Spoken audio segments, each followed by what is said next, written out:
हमको जैसे कि हमने लास्ट लेक्चर में प्रिंसिपल्स ऑफ द प्रिपरेशन को स्टडी किया था अमलगम रेस्टोरेशन पार्ट 2 के अंदर हम क्लास 1 प्रिपरेशन हम इधर स्टडी करेंगे। यहाँ पे हम देखेंगे क्लास 1 कैरीज कहाँ कहाँ होती हैं और फिर इंडिकेशंस क्या हैं इसकी, और उसके बाद outline form, resistance form, retention form, हम एक एक चीज़ को डिस्कस करेंगे। अगर कहीं उधर उस टॉपिक से रिलेटेड कोई BCQ आ गया, ऑसपी ऑसकी रिलेटेड कोई भी क्वेश्चन होगा तो वो वहीं पे बता दिया जाएगा।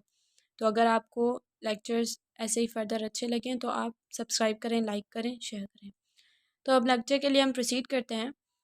तो सबसे पहले हम देखते हैं कि कौन कौन सी लोकेशंस होती हैं जहाँ पे क्लास 1 कैरीज होती हैं। तो अब यह है कि क्लास वन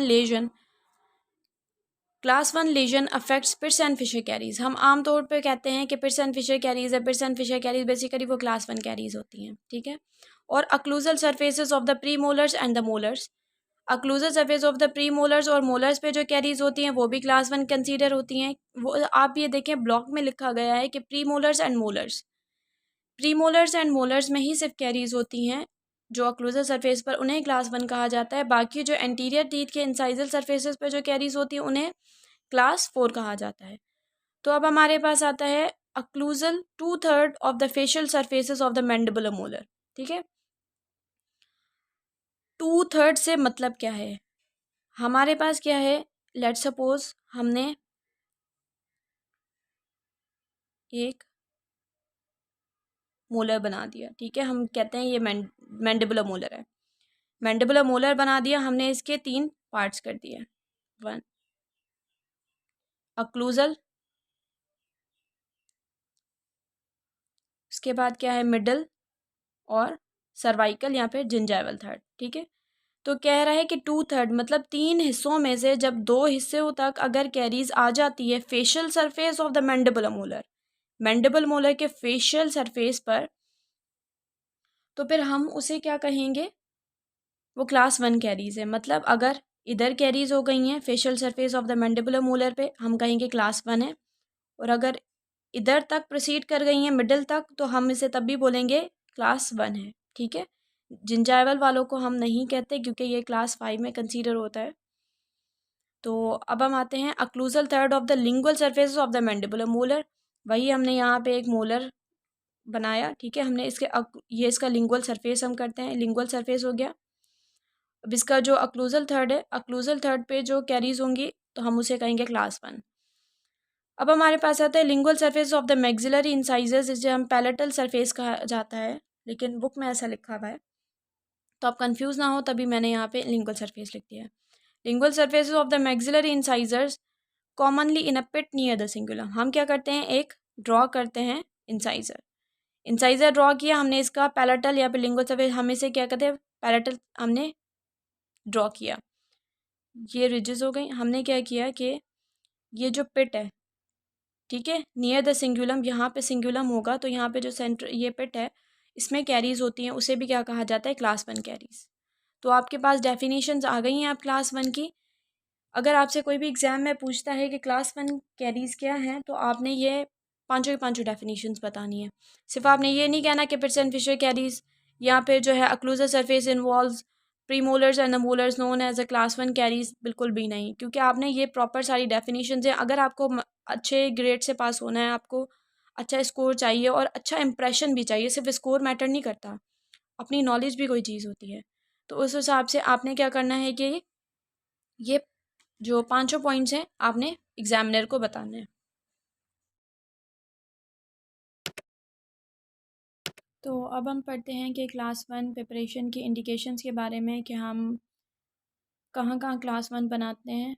और यह है कि जब अक्लूजल कैरीज होंगी तो हम क्लास 1 प्रिपरेशन करेंगे। अगर रेस्टोरेशन है उसमें डिफेक्ट आ गया है, वो फ्रैक्चर हो गई है, तो फिर जो है हम उस डिफेक्ट को रिपेयर करने के लिए क्लास 1 बनाएंगे। रिकरेंट कैरीज हो गई हैं, रिकरेंट कैरीज होती हैं कि अगर इनिशियली आपने रेस्टोरेशन वही भी है उसके मार्जिनस पर कैरीज हो जाएं तो फिर उसे कहा जाता है कि रिकरेंट कैरीज। तो रिकरेंट कैरीज अगर हो जाती हैं तो फिर आपने आउटलाइन फॉर्म उस हिसाब से बना के वो हम आगे पढ़ेंगे, हमें क्लास 1 प्रिपेयर करनी है। तो अक्लूजल कैरीज पे हम आते हैं। सबसे पहले हम ये पढ़ते हैं कि हमने जैसे पढ़ा पिट्स एंड फिशर कैरीज हो जाती हैं, तो हम जब नॉर्मल एनाटमी देखते हैं तो नॉर्मल एनाटमी तो हम क्या पढ़ते हैं, ग्रूव्स एंड फोसा। लेकिन हम जब कैरीज़ की बात करते हैं हम कहते हैं पिट्स एंड फिशर कैरीज़। तो बेसिकली इनमें डिफरेंस क्या है, ये होती क्या चीज़ें हैं, इनको पढ़ने के लिए, याद रखने के लिए हमने क्या करते, 2 टीम में डिवाइड कर दिया।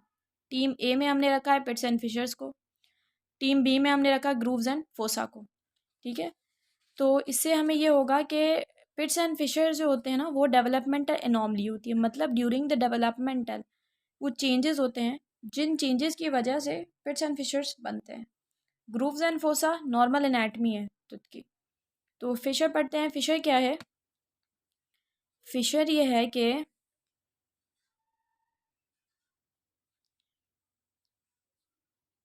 सपोज करें हम क्या करते हैं, ये हमने 2 कस बनाए।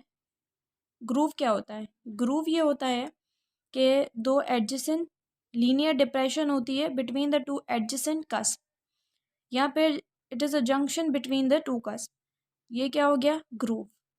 तो फिशर क्या है? जब ग्रूव के अंदर जब क्लेफ्ट फॉर्म हो जाए। क्लेफ्ट क्यों फॉर्म होगी? इनेमल के डेफिशिएंसी की वजह से। यहाँ पे इनेमल जो है प्रॉपर वे में डिपॉजिट नहीं होगी, इनेमल की डेफिशिएंसी की वजह से यहाँ पे क्लेफ्ट मतलब खाली स्पेस रह जाएगा, जिसको हम क्या कहते हैं? फिशर।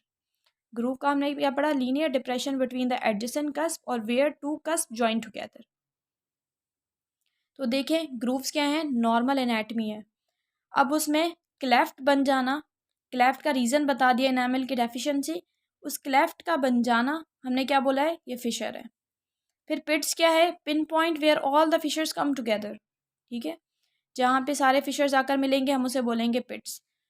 फिर फोसा की बात आती है, where all the grooves combine together they form fossa. तो कैरीज की जहाँ पे बात आती है, तो कैरीज हमेशा एसोसिएटेड होती हैं पिट्स एंड फिशर से, क्योंकि यहाँ पे इनेबल तो है नहीं, अटैक बहुत जल्दी होगा। तो कैरीज मोस्टली हमें एसोसिएट मिलती हैं फिट्स एंड फिशर्स के साथ। कैरीज ले बहुत कम जो है ना हेल्दी इनेमल के साथ हमारे पास एसोसिएटेड होती हैं। तो हम तभी मोस्ट कॉमनली जो वर्ड यूज़ करते हैं कि कैरीज़ हैं भाई, कि किसी पेशेंट को पिट्स एंड फिशर कैरीज़ है, पिट्स एंड फिशर कैरीज़ हैं। हम कभी भी ये नहीं कहते कि ग्रूव्स एंड फोसा कैरीज़ हैं। अब हमारे पास आते हैं, हम क्या करते हैं कि इंपॉर्टेंट पॉइंट्स रिगार्डिंग क्लास 1 से बेहतर हम ये बोलें कि important points regarding occlusal Carey's. हम अक्लूजल कैरीज़ के बारे में हम थोड़ा सा डिटेल में पढ़ेंगे। हम फर्स्ट पॉइंट क्या है? डेंटीन। सबसे पहले ये dentine at the base of the deep fissure become carious. Let suppose, कहने का मतलब कह रहा है कि अगर एक डीप फिशर है, हमारे पास एक डीप फिशर है, उसकी बेस पर जो डेंटीन है वो कैरियस हो जाती है। हम एक ड्रॉ करते हैं। ये हमने एक फिशर ड्रॉ किया, इसकी बेस पर क्या हो जाती हैं? कैरीज हो जाती हैं। तो हमने क्या करना है? उसे अमलगम या कंपोजिट के साथ फिल करने के बजाय रेजिन फिशर सीलेंट लगाना है या फिर फ्लोबल रेजिन कंपोजिट लगाना है, क्योंकि रिसर्चेस में ये चीज़ प्रूव हुई है कि अगर डीप फिशर है और उधर सिर्फ बेस पर कैरीज है, ठीक है, बेस ऑफ द जो फिशर है, डीप फिशर है, उधर सिर्फ कैरीज है, तो उधर अगर आप फिशर सीलेंट को फिल कर दें या फिर फ्लोबल रेजिन कंपोजिट्स को फिल कर दें, जिस वजह से उसकी न्यूट्रिशन, ऑक्सीजन, जो भी चीज़ें हैं बैक्टीरिया की तरफ क्या हो जाएंगी? स्टॉप हो जाएंगी। बैक्टीरिया को ना न्यूट्रिशन मिलेगी ना ऑक्सीजन मिलेगी। चलो अगर एनारोबिक बैक्टीरिया है, लेकिन फिर भी उनमें क्या है, उन्हें न्यूट्रिशन की तो नीड होती है ना, वो हर चीज़ क्या हो जाएगी? स्टॉप हो जाएगी। हर चीज़ जब स्टॉप हो जाएगी तो कैरियस प्रोसेस क्या हो जाएगा? स्टॉप हो जाएगा। तो इस वजह से ये मेथड ज़्यादा प्रेफरेबल है। तो अब ये हम बाद में पढ़ेंगे कि डीप फिशर पे, अगर डीप फिशर के बेस पे कैरीज है, हम उसे प्रिपेयर करेंगे कि नहीं करेंगे, डायरेक्ट प्लेस करेंगे, वो हम आगे पढ़ेंगे। तो अब हम देखते हैं सेकंड पॉइंट ये है कि अगर लोकलाइज्ड फिशर कैरीज हैं, ठीक है, लेट सपोज हमने ये दांत बनाया, हमने ये फिशर्स ड्रॉ कर दिए, ठीक है, हमने ये फिशर्स बना दिए, तो इतने सारे फिशर्स हैं, लेकिन कैरीज जो होती है, ये जो हमने मार्क किया, लोकलाइज्ड कैरीज होती हैं। तो लोकलाइज्ड कैरीज जब भी होती हैं तो हम क्या करेंगे? इस लोकलाइज्ड एरिया को प्रिपेयर करके इसमें रेस्टोरेशन फिल करेंगे, और रेस्ट ऑफ द फिशर्स हैं जो हमें लगता है कि वो फ्यूचर में जाके उनमें भी कैरीज होने के चांसेस हैं, तो फिर हम उन्हें क्या करेंगे? रेजिन सीलेंट के साथ फिल कर देंगे। Only remove that localized carious tooth and seal rest of the fissures with resin sealant. ठीक है, उसका रीज़न ये है कि पहले ये एक आउटडेटेड कॉन्सेप्ट था कि अगर लोकलाइज फिशर कैरीज हो गई हैं लेकिन अगर ऑक्लूजल कैरीज है तो आप क्लास 1 प्रिपरेशन करें, क्लास 1 प्रिपरेशन करें। ऐसा नहीं करना आपने, क्योंकि आप तुत की जो रेजिस्टेंस फॉर्म है, तुत हम क्या करते हैं, कोशिश करते हैं, डेंटिस्ट हमेशा कोशिश करता है कि आपने दांत को कंजर्व रखना है, क्योंकि नेचुरल चीज़ हमेशा नेचुरल रहती है। तो अगर आप कंजर्व नहीं करेंगे दांत को तो दांत के फ्रैक्चर होने के चांसेस बढ़ जाएंगे। तो हमें क्या करना है कि हम क्या करेंगे, सिर्फ लोकलाइज प्रिपरेशन करके रेस्ट ऑफ द उनको सीलेंट्स को क्या कर देंगे, फिल कर देंगे। अब हम कहते हैं, कह रहे हैं कि नंबर ऑफ रेस्टोरेशन कितनी हमारे दांत के अंदर, एक दांत के एक्लूजर सरफेस के अंदर रेस्टोरेशंस कितनी होंगी, वो डायरेक्टली प्रोपोर्शनल है number of areas in which carious tooth structures was removed. कह रहा है कि जितने हमने, जैसे एक यहाँ पे कैरीज है, एक यहाँ पे कैरीज है, तो हमने इधर से भी रिमूव किया, हमने इधर से भी रिमूव किया, ठीक है, हमने इधर से भी रिमूव किया, हमने इधर से भी रिमूव किया, इधर फिल कर दिया, इधर फिल कर दिया, बाकी सबको रेजन सीलेंट लगा दिया अगर उसमें चांसेस हैं तो हमने क्या, तो हमारे पास क्या कह रहा है कि जितनी रेस्टोरेशन उतनी ज़्यादा होंगी जितने एरियाज कैरियस होंगे हमने रिमूव किए होंगे, ठीक है। तो हमने 2 रिमूव किए तो 2 रेस्टोरेशन हो गई। हमने ये नहीं करना कि अगर 2 कैरीज हमने इसको क्लास 1 प्रिपरेशन करना, नहीं, बिल्कुल भी नहीं। कह रहा है कि एक्सटेंशन ऑफ कैविटी प्रिपरेशन, आप कैविटी प्रिपरेशन को एक्सटेंड करें ग्रूव के थ्रू जहाँ पे कैरीज हैं भी नहीं, ठीक है। ये चीज़ कॉन्ट्रा नहीं, जाहिर सी बात है, अगर आपने यहाँ पे क्लास 1 प्रिपरेशन करनी है, क्लास 1 प्रिपरेशन करनी है, इसके तो सिर्फ 2 फिशर्स ही इन्वॉल्व हैं, बाकी तो फिशर्स हेल्दी हैं। तो आपने क्या करना है, जो बस ये नॉर्मल ग्रूव्स, अगर लेट सपोज ये फिशर्स हैं, ज़रूरी नहीं है कि ये सारे सारे फिशर्स हों, ये ग्रूव्स भी हो सकते हैं। तो ये कह रहा है कि अगर आपने सिर्फ उन फिशर्स या ग्रूव्स में आप एक्सटेंड कर गए जहाँ पे कैरीज नहीं है, ये चीज़ अब कॉन्ट्रा इंडिकेटेड है, आपने बिल्कुल भी नहीं करनी, ये आउटडेटेड कॉन्सेप्ट है। तो अब हम आते हैं कि अगर जैसे मैं हमने पहले बोला कि डीप फिशर को प्रिपेयर करेंगे कि नहीं करेंगे, हम देखेंगे। डीप फिशर है, बेसिकली हम फिशर्स को क्या करते हैं, फिशर पिट्स एंड फिशर सीलेंट्स लगा देते हैं। लेकिन अगर डीप फिशर है, हमें एक्सेस नहीं मिल रहा, तो हम क्या करेंगे, सबसे पहले पेशेंट के डीप फिशर जो हमें प्रिपेयर करना है ना, हमने असेस कर लिया कि यहाँ पे कैरीज है और इसके बेस पर कैरीज है, हमें इसे प्रिपेयर करना है। तो यह है कि हम इसे क्या करेंगे, प्रिपेयर करेंगे स्मॉल बर्ड से, नंबर 1/16 या 1/8, ठीक है। इसकी इतनी विड्थ होनी चाहिए, आपने ये चीज़ें याद रखनी है। ये पीछे चीज़ें जो है ना वाइवा में, और उसकी का जो वाइवा होता है वहाँ पे पूछा जाता है और कहीं BCQs में भी आ सकता है, तो आपने ये चीज़ें जहन में रखनी है। ये क्या होनी चाहिए, विड्थ होनी चाहिए और ये डेप्थ होनी चाहिए। इतना अगर ये सपोज करें बर है ना, सही है, तो विड्थ क्या होनी चाहिए, 1/16 या फिर 1/8। और अगर ये क्या होनी चाहिए, डीप कितना होना चाहिए, 0.4 mm, 0.4 mm उसकी कटिंग डेप्थ होनी चाहिए।